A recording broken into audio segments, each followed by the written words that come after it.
What conspiracy theory do you believe in the most? I believe that the company 23andMe will sell our information to insurance companies and medical companies in the future. Like the CEO and Wojcicki is married to Google co-founder Sergey Brin. Isn't the sister of YouTube CEO Susan Wojcicki? They sure keep the power in the family, don't they? Yes. Truly a great coincidence for them to lead two massive companies. That's actually scary, since most of the DNA companies like that have it in the contract that they can hold it for future use in the company. Imagine if those two combined and Facebook YouTube, leading to Alphabet, had access to your DNA profile. Not so much a conspiracy theory as a little known fact, because the head of the CIA admitted it, but the USA orchestrated a coup of the Prime Minister of Australia in 1975. Wait, what? Was it because of Vegemite?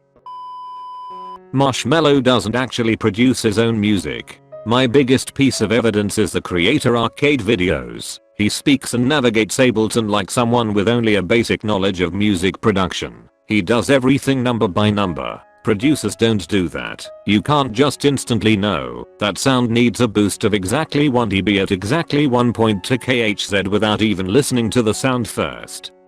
He randomly pauses every now and then, presumably to be fed lines, and he seems to lack even a basic understanding of music theory, recreating MIDI by randomly clicking in notes with no regard for the key of the song. Someone with the level of skill he demonstrates should not be capable of making radio quality hits. It's called ghost producers. It's a virus. DJs sometimes are just brands, not just since yesterday.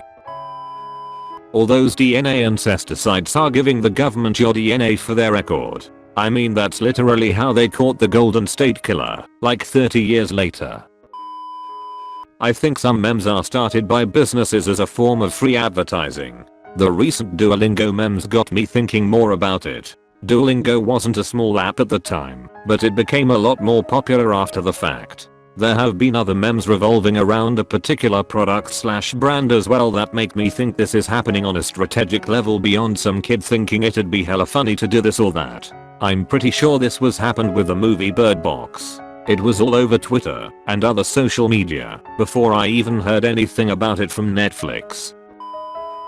Not really one single conspiracy theory, but I do feel like seemingly, quite often if a big political scandal is breaking, something tends to happen that dominates the news cycle for a little bit. A shooting, celebrity controversy, something.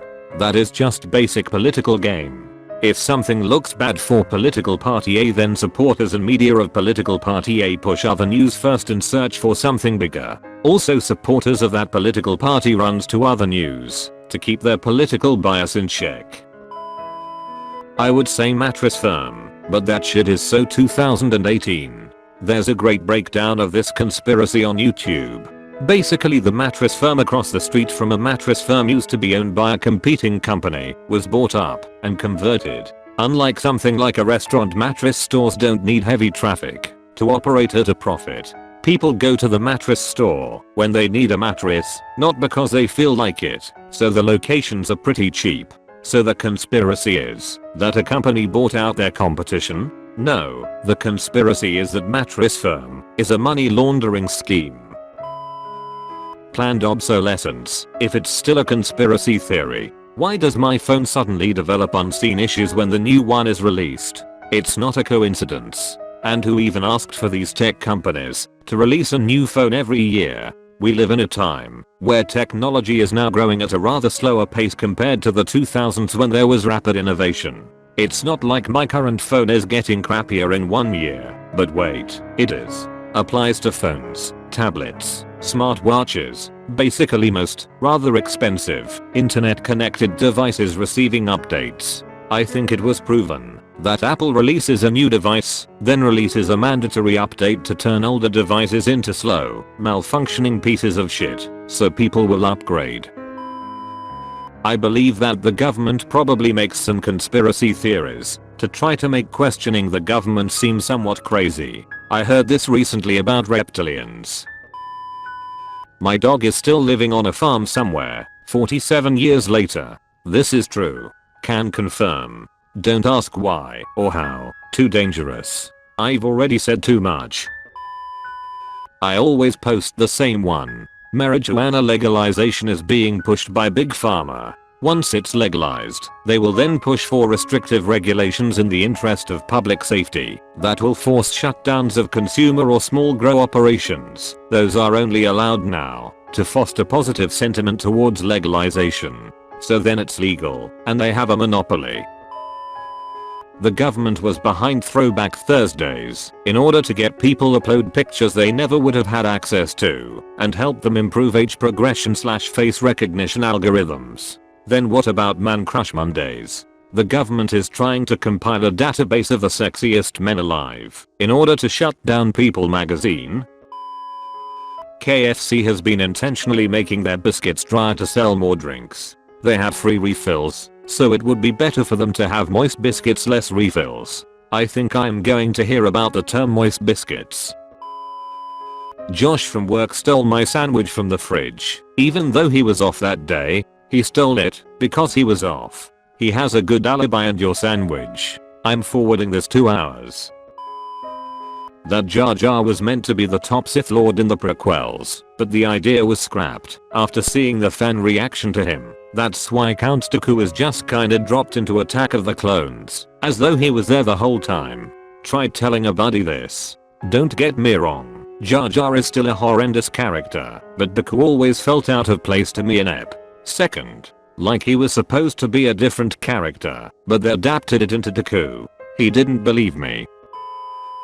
That our phones are always recording, at least audio, to target advertising of course, but more secret agent things as well. My mother-in-law talking at dinner about how hard it is to train for a marathon, now that she is over the age of 55. I get ads all over Reddit/Google/whatever that read over 50 and a runner. Check out this random product. Within 4 hours of the conversation.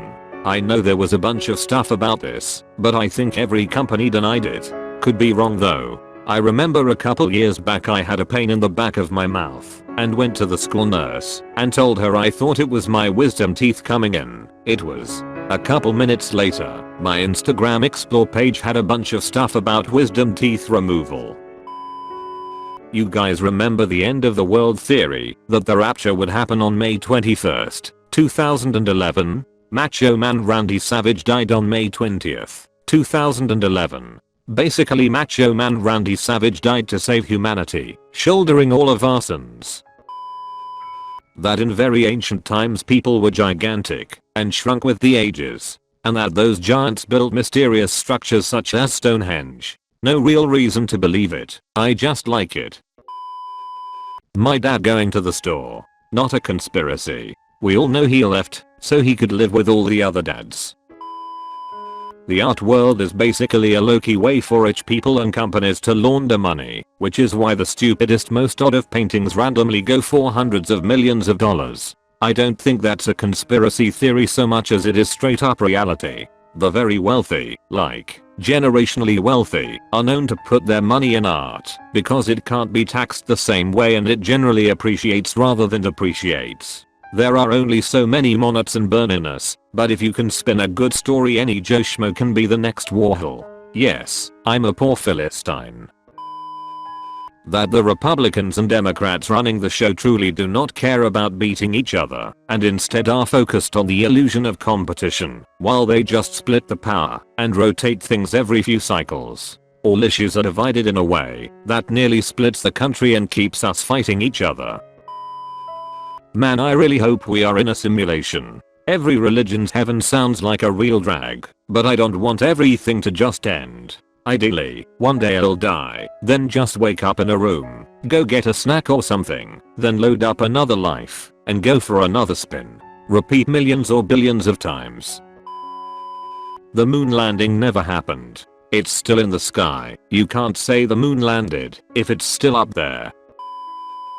Federal law enforcement bodies are working with the public and private prison industries to flood the streets with heroin and fentanyl because they see the impending mass legalization of marijuana and can't risk that many empty cells. A massive uptick in street opioid use in the past few years, combined with aggressive policies targeting legitimate pain patients and cutting them off of their medications, as well as restricting doctors' abilities to treat more people with things like Suboxone. It's not Big Pharma. Why would they allow their most popular and abusable medications to be all but banned if they're as big and powerful as everyone thinks? It's not like they're hawking new treatment drugs and the government is working hard to ban natural alternatives like kratom on top of it. To me, it all points to a concentrated effort to increase drug-related offenses to keep fines and court fees rolling in and cells filled after weed is legal.